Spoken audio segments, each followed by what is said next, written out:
सुजित पाटकर यांच्या घरावरती ईडीने छापे मारले।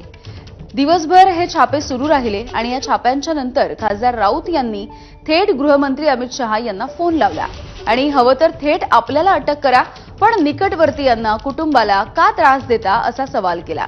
नेमकं काय संभाषण झालंय आपण पाहूयात।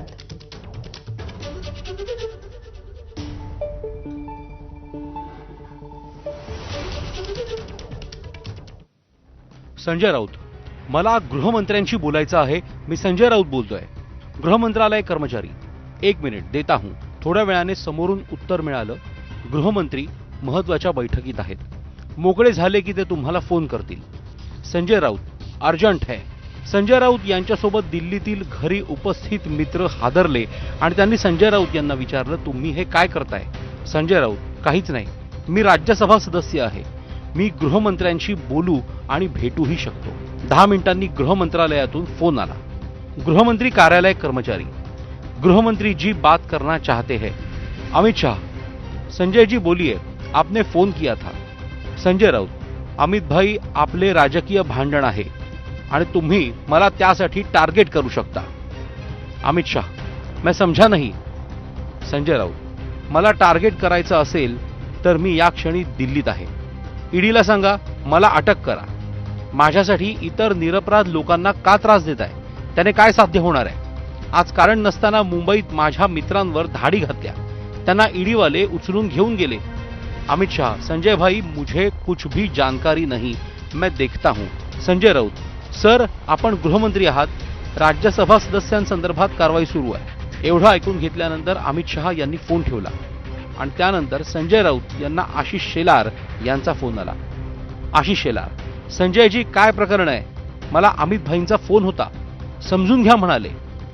संजय राऊत, आशिष, गृहमंत्र्यांना सगळा विषय माहिती आहे, त्यांच्या संमतीशिवाय हे शक्य नाही। प्रवीण आणि सुजित यांना तू देखील ओळखतोस। माझं म्हणणं आहे, सरळ मला अटक करा आणि सुडाचा कंडू शमवा, इतरांना कशाला छळताय?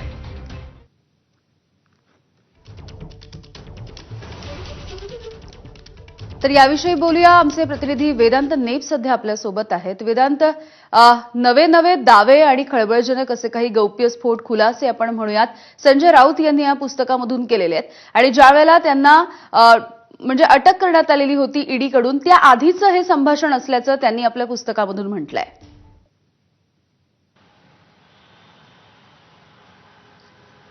यामिनी नरकातला स्वर्ग या पुस्तकाचं आज प्रकाशन होतंय आणि या प्रकाशन होण्यापूर्वी पुस्तकातील अनेक मुद्दे हे समोर येतात। त्यातलंच अमित शहा आणि संजय राऊत यांच्यात संजय राऊतांना अटक होण्यापूर्वीचं संभाषण त्यांनी मांडलेलं आहे आणि यामध्ये त्यांनी दावा केलेला आहे की आपण जेव्हा अमित शहा यांना फोन लावतोय त्यामागची त्यांनी पार्श्वभूमी सांगितली। त्यांचं असं म्हणणं आहे की भाजप नेते, भाजप राज्यकर्ते सूडबुद्धीने वागतात आणि त्यासाठी ईडी सीबीआय यंत्रणांचा वापर करतात, त्यासाठी एखाद्याच्या कुटुंबापर्यंत, मित्रपरिवारापर्यंत पोहोचतात, असा आरोप संजय राऊत यांनी केलेला आहे।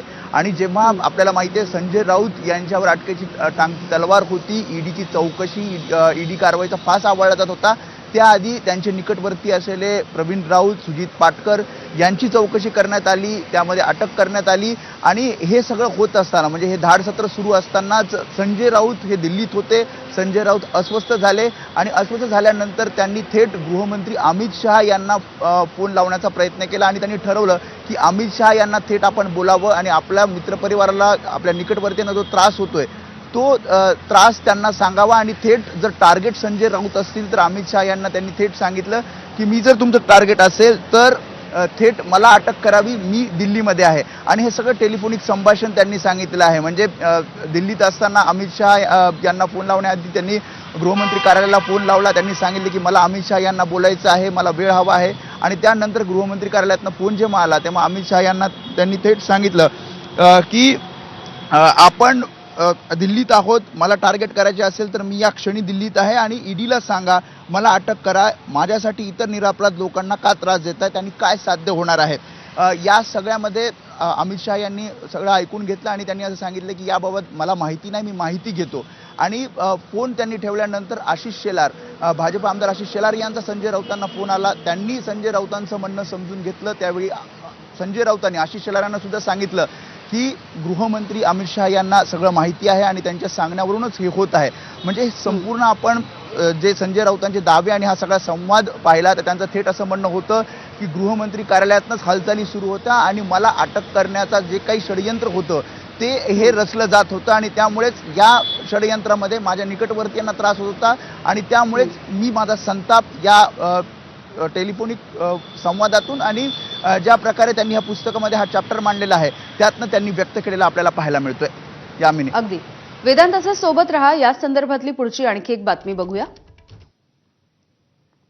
आपल्यावरच्या कारवाईच्या संदर्भात ईडी अधिकाऱ्यांवरती वरून कोणाचा तरी दबाव होता असा दावा